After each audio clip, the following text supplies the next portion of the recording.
എന്നല്ല, ഇപ്പോൾ item dance എന്ന് പറഞ്ഞ സംഭവം വന്നിരുന്നു. അപ്പോൾ അത് അക്സെപ്റ്റ് ചെയ്യുക എന്നുള്ളതാണ് ഫസ്റ്റ്. അപ്പോൾ അതൊക്കെ വരുമ്പോൾ ഇതെങ്ങനെയാണ് അത്, കാരണം ഐറ്റം ഡാൻസ് എന്നുള്ളത് ഇപ്പോൾ ഒരു കഥാപാത്രമായി കഴിഞ്ഞാൽ എല്ലാവരും അതാവണം. അപ്പോൾ ഇത് ശരിയാണോ തെറ്റാണോ എന്നുള്ള സംഭവമുണ്ട്. ഐറ്റം ഡാൻസ് ചെയ്യുന്നത് ശരിയാണോ എന്നൊരു ചിന്ത വരുമല്ലോ.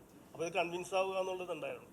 അല്ല, മാജിക്കലി നമ്മൾ ക്രിയേറ്റീവ് ഒരു പ്രോസസ്സിൽ ഇറങ്ങിത്തിരിക്കുമ്പോഴത്തേക്കും ഒരു സ്റ്റേജ് കഴിയുമ്പോഴത്തേക്കും ഈ അൺസർട്ടനിറ്റീസും പേടികളും അവരെന്ത് വിചാരിക്കും ഇവരെന്ത് വിചാരിക്കും അവർ ചെയ്യും ഇതൊക്കെ അങ്ങ് മാറും.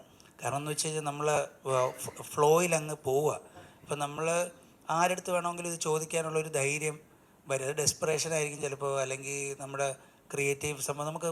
അപ്പോൾ ഞാൻ രജിഷയെ കണ്ടപ്പോഴത്തേക്കും ഇത് ഐറ്റം ഡാൻസ് പറഞ്ഞു കഴിഞ്ഞാൽ രജിഷ അങ്ങനെയൊന്നും ഞാനൊന്നും ആലോചിച്ചില്ല. ഞാൻ ഇതൊക്കെ ഉണ്ട് ദിവ്യയുടെ അടുത്താണെങ്കിലും ഇല്ല എല്ലാവരുടെ അടുത്തും പറഞ്ഞു. അപ്പം സുരേഷ് കൃഷ്ണ സാറിൻ്റെ അടുത്തൊക്കെ ആ ക്യാരക്ടർ പറയുന്നത് ട്രിക്കി ക്യാരക്ടറല്ലേ. എന്നിട്ട് ഞാൻ അത് അപ്പം നമുക്ക് അങ്ങനെ ആലോചിക്കും. ഞാനും വിഷ്ണുവും കൂടെ പോയാണ് നമ്മൾ സുരേഷ് സാറിൻ്റെ അടുത്ത് ആ സാധനം പറഞ്ഞു. വിഷ്ണുവാണ് എനിക്ക് സുരേഷ് കൃഷ്ണ സാറിന് റൈഫിൾ ക്ലബ്ബിൽ നിന്ന് ഇൻട്രൊഡ്യൂസ് ചെയ്ത് തന്നതൊക്കെ.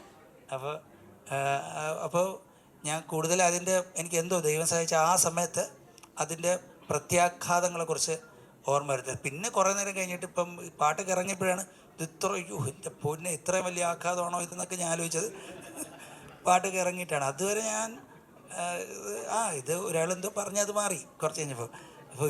അപ്പോൾ അങ്ങനെ കൂടുതൽ ചിന്തിക്കുന്ന ഒരു സ്പേസിലല്ല എനിക്ക് ദൈവം സഹായിച്ചത് അല്ല. അതെ അങ്ങനെ ചിന്തിച്ച് കഴിഞ്ഞാൽ പ്രശ്നം എന്ന് വെച്ച് കഴിഞ്ഞാൽ നമുക്ക് for film makers, for producers, for writers എല്ലാവർക്കും പറ്റുന്നതെന്ന് വെച്ച് കഴിഞ്ഞാൽ we are trying to make the best item product. ഇത് ബെസ്റ്റ് നമുക്ക് ഒരിക്കലും ഉണ്ടാക്കാൻ പറ്റില്ല. കാരണം എന്തായാലും നമ്മളെക്കാട്ടും ബെസ്റ്റ് സാധനം വരും. അത് ഭൂമിയുടെ ഒരു റൂളാണെന്ന്.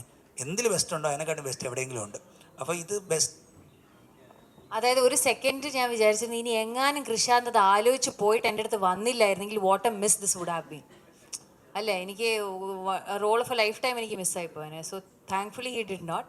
And courageous film makers, normally ഒരു ഫിൽം മേക്കേഴ്സ് അങ്ങനെ ഒന്നും, കാരണം നമ്മളവിടെ ആക്ടേഴ്സ് ആയിരിക്കുമ്പം പുറമേ ഉള്ള ആൾക്കാർക്ക് നമ്മളെ മുഖം ഇപ്പോഴും പുറത്ത് വരുമ്പോൾ തോന്നുന്നു നമുക്ക് കൂടുതൽ ഏജൻസി ഉണ്ടെന്നില്ല.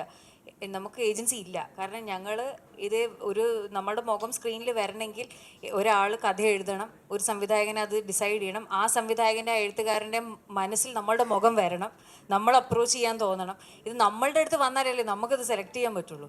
ഇപ്പം നേരത്തെ എൻ്റെ അടുത്ത് ചോദിച്ചതുപോലെ ഞാൻ ചെയ്ത് വെച്ചിരിക്കുന്ന എൻ്റെ മുന്നേ ഉള്ള ക്യാരക്ടേഴ്സ് വെച്ചിട്ട് ഇപ്പം എൻ്റെ ഫ്രണ്ട്സ് തന്നെ എൻ്റെ അടുത്ത് ചോദിച്ചു എങ്ങനെയെന്നാലും കൃഷാന്ത് തോട്ട് ഓഫ് യു, രജിഷനെ കുറിച്ച് ആലോചിച്ചല്ലോ. അതിൽ ഞാൻ ഭയങ്കര ഗ്രേറ്റ്ഫുള്ളാണ്. കാരണം നമ്മളുടെ പ്രീവിയസ് വർക്ക് അല്ലെങ്കിൽ നമ്മളിതിന് മുന്നേറ്റ കോസ്റ്റ്യൂംസ്, ലുക്ക്, ക്യാരക്ടറൊക്കെ വെച്ച് നോക്കുകയാണെങ്കിൽ ചൂസ് ചെയ്യാതെ പോയിരുന്നെങ്കിൽ എനിക്കായിരുന്നു നഷ്ടം സംഭവിക്കുക എന്നുള്ളതാണ്. അത്